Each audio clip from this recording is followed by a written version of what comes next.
Meus amigos, minhas amigas, graças a Deus estamos juntos novamente. É importante sempre demonstrarmos para Deus de forma sincera o nosso sentimento de gratidão, pessoal. A todo momento a gente tem que fazer um pouco de vista grossa pelo que está acontecendo conosco e agradecer a Deus a situação que nós estamos passando, porque eu recebo muitos telefonemas, né? Eu ouço muito relatos de pessoas passando por dramas dolorosos, né?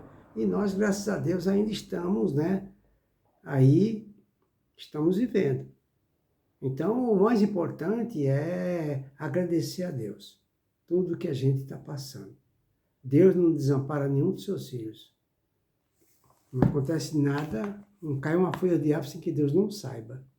Então, abrindo aqui o ensinamento da noite de hoje, eu abri aqui o livro Caminho, Verdade e Vida, do abençoado Chiquinho de Jesus. Abri aqui, ao acaso caiu no capítulo 69, que caiu uma passagem bíblica. Se você tem a Bíblia, faça favor, pega a Bíblia lá e abre em 1 João.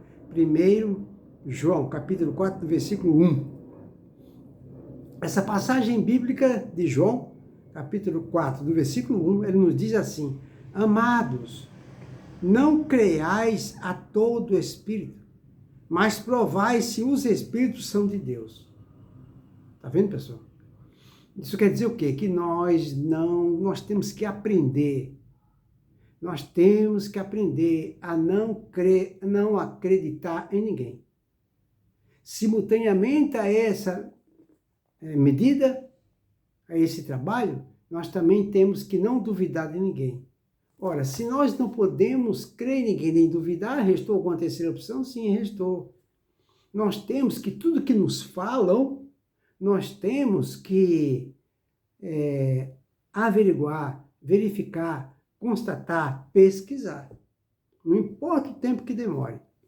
O que nós não podemos é ouvir o que nos falam, não é? E colocar dentro do nosso eu como uma opinião formada. Aí fica difícil, né? Jesus nos alertou. Não vamos dar credibilidade a todas as informações da imprensa, da mídia. Não é? Não podemos fazer isso. Não podemos dar credibilidade ao que nos falam, não. Existem os falsos profetas que são instruídos especificamente para enganar as pessoas. Vamos consultar Deus dentro de nós. Qualquer coisa que nos fale, a gente se afasta e consulta Deus dentro de nós. Ele sim, ele vai nos dar a resposta através da nossa intuição. Não é? Em cima dessa passagem bíblica, vem Emmanuel através de Chiquinho de Jesus e vai nos dizer o seguinte: os novos discípulos do Evangelho, os novos discípulos do Evangelho, somos nós.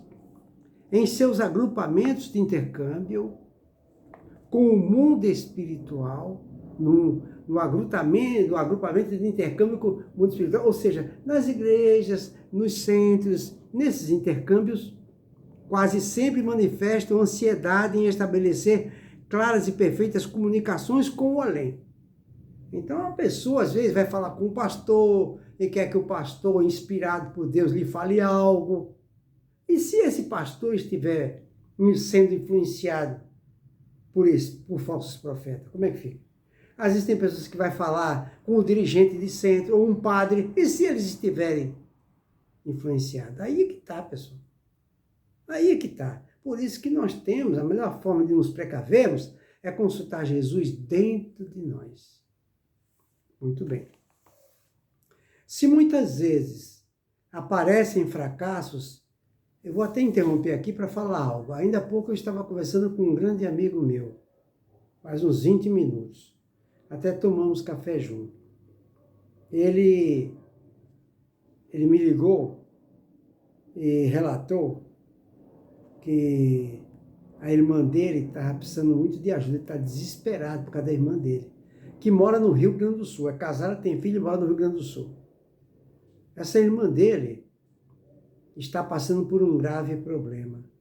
Ela tem 2 filhos e ela é evangélica, sempre ia na igreja, mas ela sempre teve um sonho, ela queria arrumar a casinha dela, conseguir mudar os móveis, enfim, aquelas coisas aqueles bens materiais que toda mulher gosta de ter dentro de sua casa. Ela queria só isso, não queria ficar rica nem nada, mas queria ter essas coisas. Só que ela era obcecada por isso, muito obcecada para conseguir essas coisas.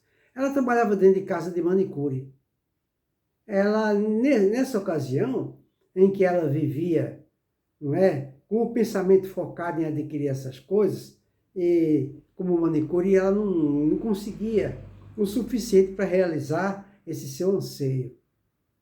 Ela nem sabia, coitada, que era feliz e não sabia. Muito bem, até que ela arrumou um serviço para cuidar de uma senhora idosa, trabalhar de cuidadora. Só que essa senhora mexe com espiritismo, esses negócios. Aí o que acontece? Um espiritismo meio, não é, obscuro. Aí o que acontece? De repente, do nada, a mulher começou a ter um comportamento totalmente estranho. Ela começou a falar que... Não, aí o que acontece? Ou seja, antes disso, que ela foi trabalhar nessa casa, a vida dela mudou da água para o vinho. A mulher conseguiu colocar dentro de casa mudar todos os móveis. Deixou a casa um brinco, realizou o sonho dela. Realizou o sonho dela. Mas depois disso, a mulher começou a ter um comportamento estranho. A mulher começou a falar que o nome de Jesus era outro. Oxua e Oxua, uma coisa assim. E o nome de Deus era outro. Oxuá. Umas coisas... Começou a falar isso. Começou a ter um comportamento estranho, Nossa, a mulher mudou, o marido ficou desesperado, a família toda desesperada, os filhos, né? Aí toda vez que ela ia colocar a janta, assim, o almoço, ela coloca sempre um outro prato para essa entidade comer. A mulher ficou completamente possuída. E isso aí desarmonizou, acabou com a família. O que é isso aí? Falso profeta. É falso profeta, pessoal. Falso profeta. Agora a mulher está desesperada. Se pelo menos morasse aqui em São Paulo, a gente, né, conhece muita gente, ia indicar algum local, não é, adequado para o seu tratamento, né? Mas lá a gente fica meio impossibilitado sobre o que fazer.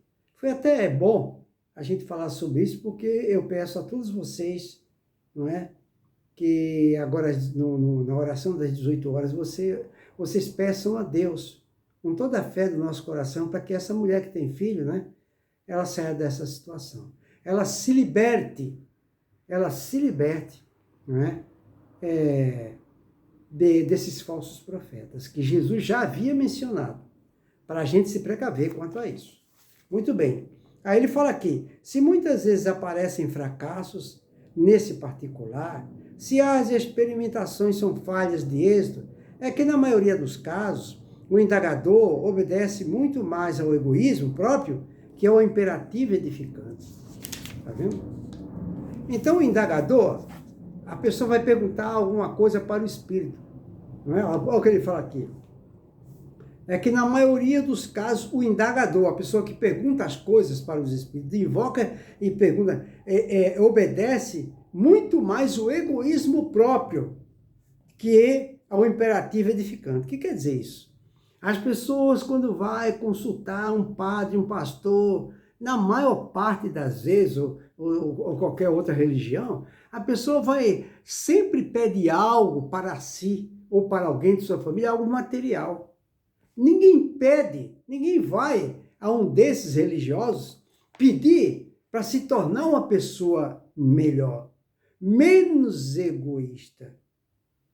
Uma pessoa vai pedir a Deus trabalho, ou seja, ajudar aqueles que estão passando problema pior que o nosso. Ninguém vai pedir isso. Todo mundo pede alguma coisa em benefício próprio.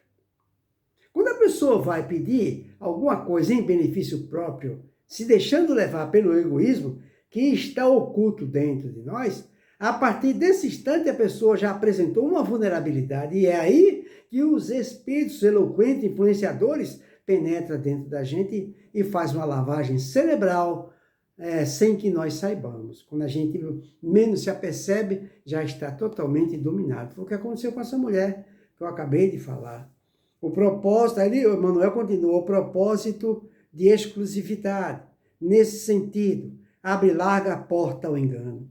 Através dela, malfeitores com instrumentos nocivos podem penetrar o templo, de vez que o aprendiz cerrou os olhos ao horizonte das verdades eternas. É claro, aí os espíritos viram o ponto vulnerável, e é lá eu estou estranhando aqui, porque eu acabei de conversar com esse amigo meu sobre esse caso da irmã dele, não é? Que está acontecendo isso com ela, lá do Rio Grande do Sul, e eu abro o evangelho e cai justamente nessa página, que é o caso que está acontecendo com ela, né? Então as pessoas, ao invés de pedir para se melhorar, se tornar uma pessoa cada vez melhor, se tornar uma pessoa boa, não é? Se libertar da impaciência, da falta de fé, da ansiedade, a gente não pede essas coisas. Aí ele fala, bela e humana a dilatação dos laços de amor que unem o homem encarnado aos familiares que o precederam na jornada do além-túmulo. Mas é inaceitável que o estudante obrigue quem lhe serviu de pai ou de irmão a interferir nas situações particulares que lhe dizem respeito. Então, aqui está falando o seguinte, tem pessoas que vai nos centros pedir ajuda para os familiares que já partiram desta para melhor. Ah, minha mãe era uma pessoa, era um espírito de luz, eu vou pedir para ela me ajudar, eu vou pedir para o meu pai, eu vou pedir para minha avó, a minha avó era muito abençoada, vou pedir para ela. Ele está falando aqui que é uma atitude louvável, mas nós temos que fazer a nossa parte, porque se eles forem fazer por nós, e aí a gente não faz nada? Não, de maneira alguma, nós é que temos que, quem faz o nosso destino somos nós. Nós somos os artífices de nossa felicidade ou infelicidade. Aí ele continua, haverá sempre quem dispense luz nas assembleias de homens sinceros.